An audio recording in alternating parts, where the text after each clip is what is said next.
Gusto mo rin kumain, Di? Yung talento ko dito, bawat isang kilong taba, tinataba ko. Isang lapad yung penalty. Talento ko nung pumunta ko dito. Hindi ko pa nga alam kung ano yung trabaho ko dun. Ang sabi lang sa akin, entertainer. Akala ko kanta-kanta, sayaw-sayaw, gano'n. Sa stage. Wait, si bakla! Hindi ko alam yung trabaho dito sa opisina.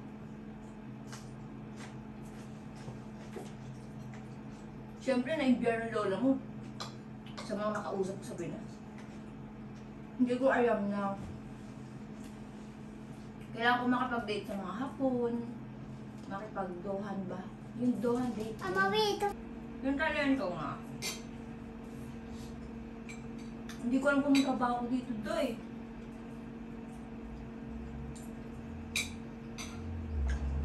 Yung trabaho ko sa Pinas noon, nasa BPO company ako. BPO industry. Sweldo ko, mas malaki pa sa Pinas. Hindi na yung sinisweldo ko sa opisina. Kaysa dito. Diyos ko, talagang sumakit ng ulo ko. Na-stress talaga ako ng bonggang-bongga.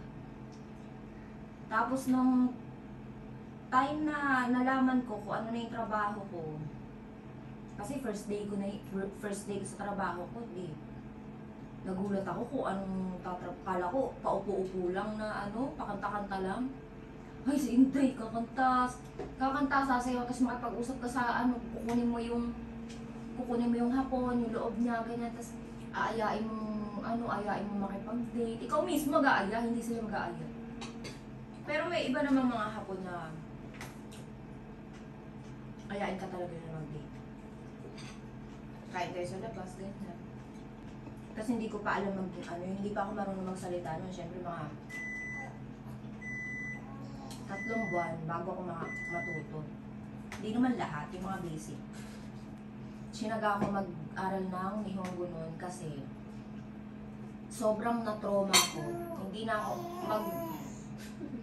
1 month pa lang ako nun, nakipag-dohan ako sa customer ko.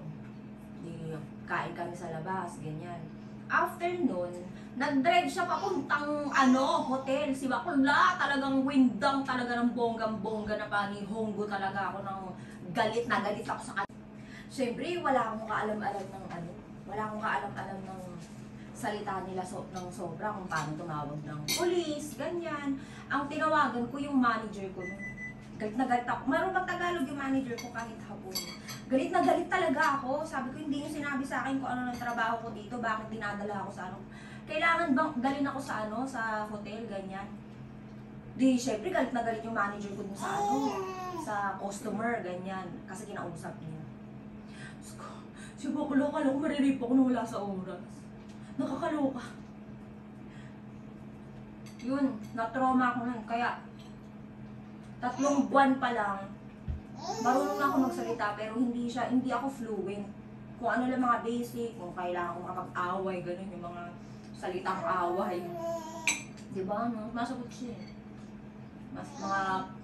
Paano tumawag ng police, paano yung mga instruction sa mga daan-daan, ganyan, sa taxi.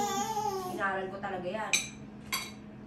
Tsaka nung time na yun, hindi muna ako nakikipagdohan. Yun date yun eh, dohan tawag dito. Hindi muna ako nakikipagdohan kasi na-trauma ako dun sa customer ko na yun. Nakakabunak. Talagang gusto ko talaga siyang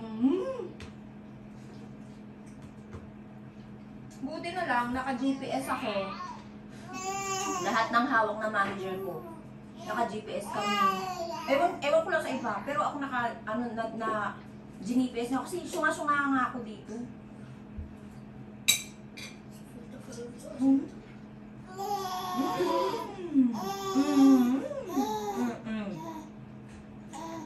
Sobrang takot na takot ako nun. Galit na galit ako sa mundo nun kasi kulong. Hindi ko na alam yung totoong trabaho ko dito.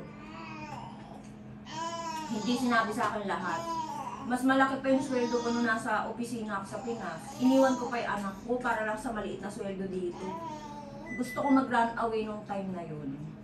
Gusto kong ay ayoko na, uwi na ako, cancel, ganun.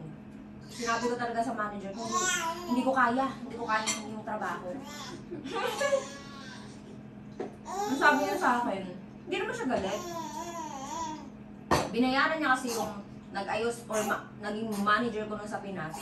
Binayaran niya, nagbayad daw siya, ewan ko kung ano, 50 lapad ata, ewan ko sa kausapan nila. Tapos, pag umalis daw ako, syempre lahat ng gastos nila sa akin, lahat ng gastos nila sa bago ko pumunta dito. Abay, utang. Nagkaroon pa ako ng utang. Magkano yung sinabi sa akin? Magkano ba yung 400 kalapad ang sinabi sa akin na magbayaran ko kapag kinancel ko yung kontrata. Nasagot siya. Kinancel ko yung kontrata tapos fly away na ako, balik na ako ng Pinas. Eh di syempre siguro na. So kukunin yung 400 kalapad. Magkano yung pag in-convert mo sa peso, magkano yung milyonis ang halaga. Nawindong talaga si Watashie. So syempre wala na akong magagawa. So ganay. Tinuloy ko na, pinag-iisat ko. Tapos meron ako mga senpai na tawag, yung mga ati-atihan dun sa pinagtrabahuan ko unang umisi, yung first time ko. Nagpatulong na lang ako sa kanila, kasi talagang nilakasan ko na lang yung loob. Kasi ako naman kukunin itong 400 karapat na papayaran ko pag umuwi at nag-runaway ako, di ba? Saka nakakahiya kasi nung involved kasi yung kamag-anak ko bago ko pumunta dito. Siya kasi yung nagsabi na dali na ko, Shokal tawag gano'n. Ni-refer ako gano'n. So parang alam mo yung 4 na taon yung kontrata ko dito ng talento ako. Hindi ko naman sinasabi na parang hirap lang. Kasi, in a way, natuto na rin ako magtrabaho. Na medyo, in a way, na-enjoy ko naman din yung trabaho. Kasi nagkaroon ako ng mga kaibigan. Andyan na yung marunong ka na mag-Nihongo. Andyan yung may mababait ka ng mga customer. Hindi naman kasi lahat ng customer, ibang bastos. Ang gusto lang nila talaga, para ako kasi thankful ako kay God na binibigay sa akin madalas na mga customer ko yung mabait, yung gusto lang ng kausap, gusto lang ng companion, ganyan. Iilan-ilan lang din talaga, may mga may mga hapon talaga na mababatukan mo talaga ang sagaan. Ang ganun eh, oh. Pero yung time, nung natuto na kasi ako, maano ako eh, yung bunganga ako, ganun ako kung paano ako makapag-usap sa kanila. Ano nila, fashion anak? Ganun ako makapag-usap. Tsaka hindi ko sila yung gino-jowa. Jowa-jowaan, ganun. Kinakaibigan mo sila. Tinatanong ko, may asawa ka. Siyempre, hindi mo pwedeng jowain mo. Kung may asawa ka, mamaya bugbugin na lang ako sa loob. Yung iba, siyempre, umaasa, jowain mo. Meron lang akong dalawang hapon na jowa talaga. Jowa talaga. Pero nawindang talaga kay Lolo. Natandaan ko sa hindi ko makalimutan yun. Dinrive talaga niya ako sa hotel. Ay, nawindang talaga si Bakla. Kabado 20. Gusto kong yun eh. Lapirutin yung itlog. Tapos baka mabaliktad ba ako yung lalaki. Sabi ng manager ko, kung dadalhin mo lang din yan sa kung gagalawin mo yan, bayaran mo siya ng 400 labat. O, di naman daw si Lolo. May pabayad ka, 400 lapat. Parang binita pa ako ng 100. Ang galing yun. Siyempre si Lolo, nakabukot si Lolo. Noong time na nandito ako, 3,500 ang isang lapat. Mas malaki pa ang sweldo sa Pinas kasi binabayaran ko pa yung manager ko sa Pinas ng isang lapad. Yung cellphone ko, isang lapad, each mang gose, 15,000 yen. Di ba na lang matira, 2,500 na lang, di ba? Dalawang lapad kalahati. Bayaran ko pa yung insurance ko dito. Panglafang, meron kaming food allowance. Pero kung susumahin ko, mas meron yung sweldo sa Pinas. Di ba? Parang wow, nalayo ako dun sa panganay ko. Para lang, kasi ang akala ko ang sweldo ko 100k plus. Yun pala, kapag nag-free, tsaka magbabago ang sweldo, di niyaw. So, 4 na taon hindi ako, yung 3 years ako, na kahit malaki yung sales ko, malaki yung uyagi ko, ang sinasweldo ko lang, ang liit. Buti na lang, may mga ibang customer ako na binibigyan ako ng pera. Diba? Nakakatsamba ako, nakakabudol ako minsan. Pero hindi naman ako dumadating sa time na may sakit yung nanay ko, kahit wala na yung nanay ko, diba? May sakit yung tatay ko, na ospital, may namatay sa ganito, kailangan kong bigyan. Hindi. Yung, sorry sa mga masasagasaan ko, yung ibang kasing tao, na nagtrabaho sa opisina, lahat na ng kasinungalingan, lahat na nagkasakit, yung mga mag-anak. Lahat na, kung sino-sino mga kamag-anak ang nagkasakit, kung sino-sino ng kamag-anak yung mga namatay, gano'n. Pero syempre kanya-kanyang diskarte para makakuha ka ng pera sa hapon. Aminin nyo yan. Aminin nyo yan. Yun nga lang, nung time na talento ako nun kasi, hindi ako magaling magtrabaho. Pero since bago kasi ako sa Japan, kumbaga bago ka mabenta ka, di ba? Pag veterana ka medyo, depende sa pagtatrabaho mo yan. Pero nung time kasi nung nabago ako, syempre, mas gusto nila ang payat-payat. Nung time na yun, ay, it's extra small, XXXS, ano yung XXS pa nga yung size ng damit. Yung pinakamaliit na size ng ano, H&M, yung Forever 21, ang liliit. Yung cash ay Maria ngayon. Ganun yung katawan ko. Di syempre, gusto ng mga, ako yung mga payat-payat. No, may disadvantages din ako na, syempre, pagpunta ko dito na, di ba, dahil na, hindi ko naman kasi talaga alam. Kumbaga, sumugal na lang ako kasi nandito na ako. Ayun, tapos, may mga masasaya naman din. Sobrang saya naman din ng mga na-experience ko dito. Tapos yun nga, yung may 3 years na ako, nabayaran ko yung kontrata ko dun sa manager ko. Diyos ko, biruin mo ang usapan 1 taon, 100. So kung halimbawa, 4 na taon, diba yung kontrata mo, 400 kalapat yan. Eh, ilang taon na ako nun? Sabihin na natin 2 years. 2.5 years kasi ako nun eh. So dapat ang babayaran ko is 150 kalapat na lang, technically. Eh, yung manager ko, ayaw akong pakawalan. Kasi nung time yan, umuulyagi talaga ako ng malaki. Talagang, isipin nyo, nagkakaroon ako ng, kaya, sinaga ako niyan kasi yung meron na akong jojoaan na hapon, na nagbumbuhay ng uryagi ko. Nagkakaroon ako ng 80, ganyan, di ba, 80, 60, 80. Tapos pag nag-birthday ako, siguro, palo yan ng, basta ganoon, malaki siya. Tapos meron akong pinasukan nun na, umise na, yung dinayo niya yung sweldo ko para sa akin. Iba yung binigay niya sa manager ko. Pero kasi nung time na dapat free na ako. Ayaw pa kasi tanggapin ng manager ko yung pera kasi nga, mag-birthday, gusto niya tapusin birthday ko. Di syempre, mag-birthday ako noon, malaki yung sales ko. So hindi niya na muna tinanggap yung pera. Binibigay ko na kasi nga gusto ko yung pag-birthday ko, ano na, akin na yung ano, uryagi ko, akin na yung sweldo ko na yun. So, hindi niya tinanggap.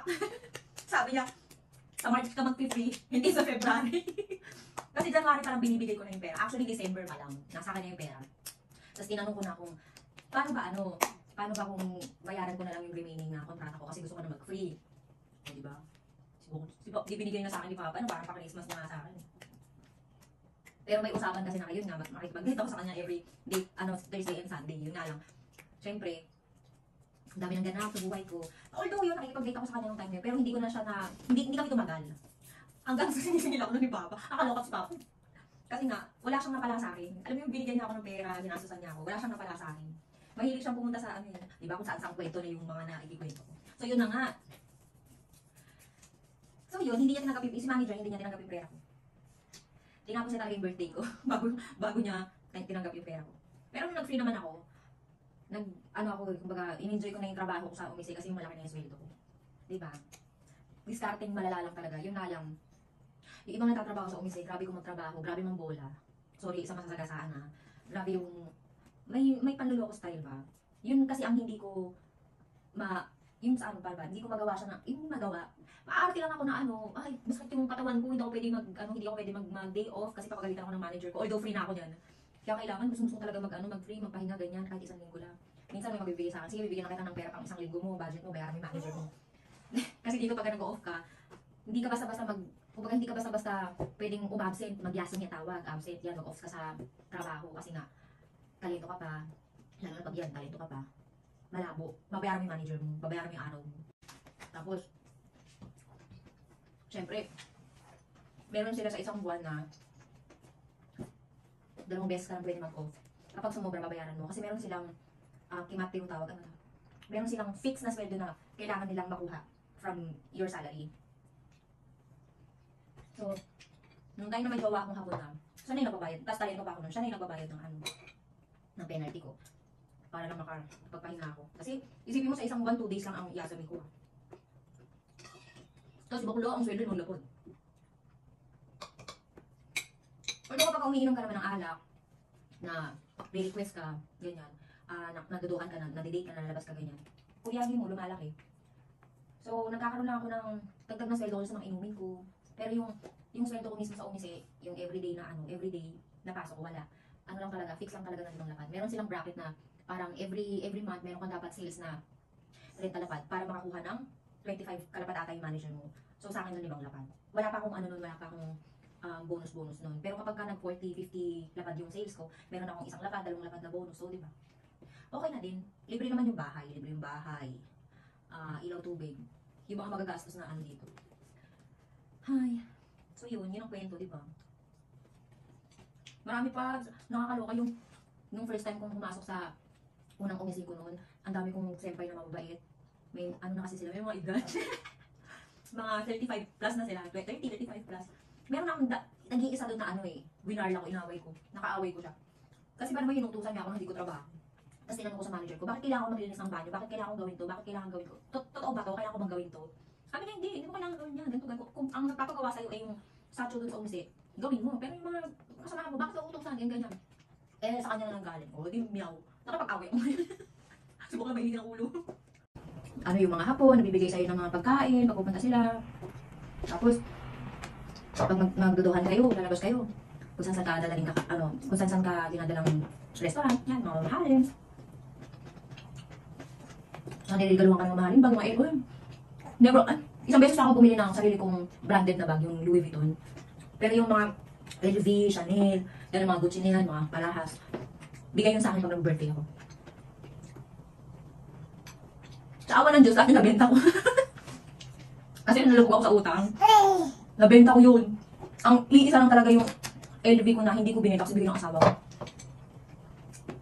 So, ubos din yung alahas ko noon, yung 30 grams ko, 50 grams ko. Bigay lang nila. Sobrang galante nila sa'yo kapag gusto ka nila.